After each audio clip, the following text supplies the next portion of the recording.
आसामनि state president MP Dilip सखिया जी बाथ्राखौ बुंदों जे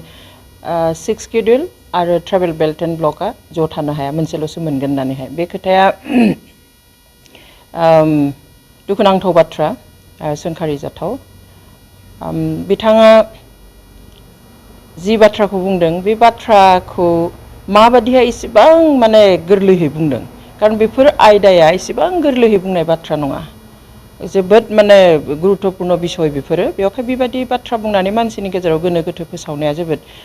दुखुनांथाव जादों बिथाङा गावनो भारतनि संबिधाननि सायावहाय सतबांसा लानानै एमपि जानाय मानसि आरो बे 6 शेड्यूलआ जाबाय भारतनि संबिधाननि होखानाय मोनसे आयदा बे जाबाय कन्स्टिट्यूशनल प्रोविजन बेवहाय कन्स्टिट्यूशननि बागैनो बिथाङा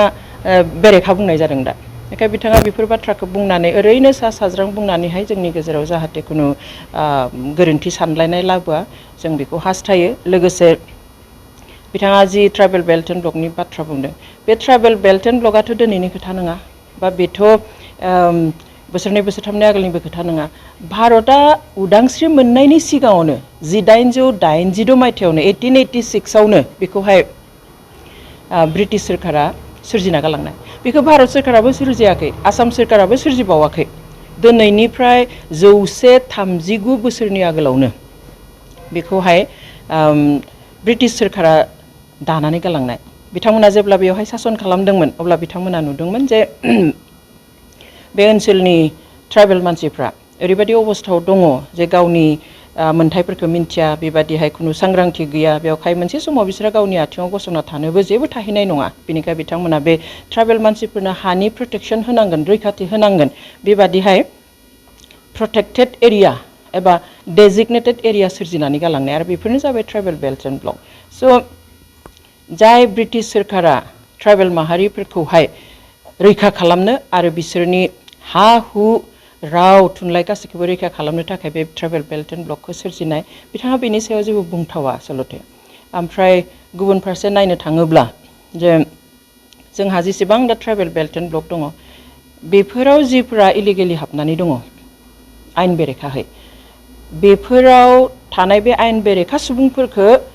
दिहुननानै एविक्ट खालामनानै रैखाथि होनायासो दानि सोरखारनि बिबानमोन नाथाय बेखौ खालामासै जों बेखौ बुंनांगोन जे जुदिउ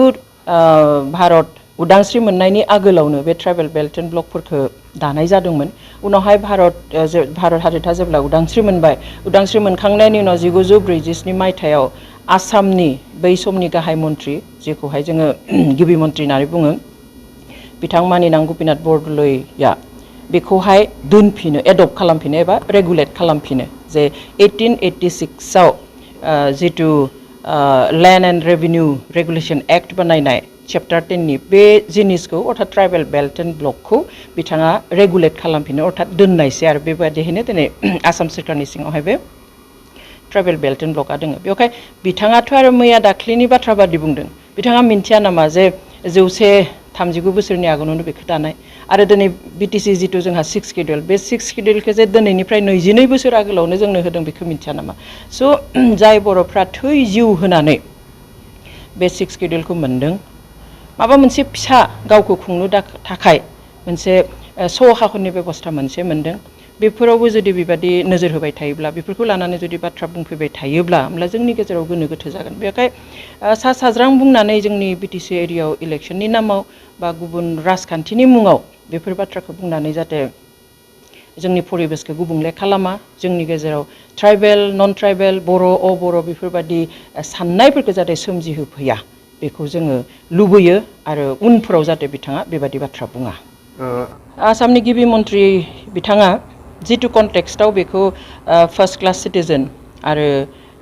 सेकेंड क्लास सिटिजेननि खोथा बुंदों बे कन्टेक्स्टखौ नायोब्लाथ' जोंसो सेकेंड क्लास सिटिजेन दाबो third class second class fourth class मा होनो जोंसो बे लेभेलनि बे थाखोनि सिटिजेन दाबो खारन बिथाङा जितु कन्टेक्स्टआव बुंदों जे जायफोरहा हानि फाट्टा दङ बिसोरो फार्स्ट क्लास सिटिजेन सेथि थाखोनि सिटिजेन नोगोरारि आरो जायफ्रा हा हु गैया बिसोरो नैथि थाखोनि नोगोरारि जोंहाथ' दा बेयाव गोबां हानि बे लेखाफ्रानो दाबो गैया दासिमबो बर'फोरखौ खास्लायनाव दङ होननानै दाबो एभिक्सन खालामबाय थायो बेवहाय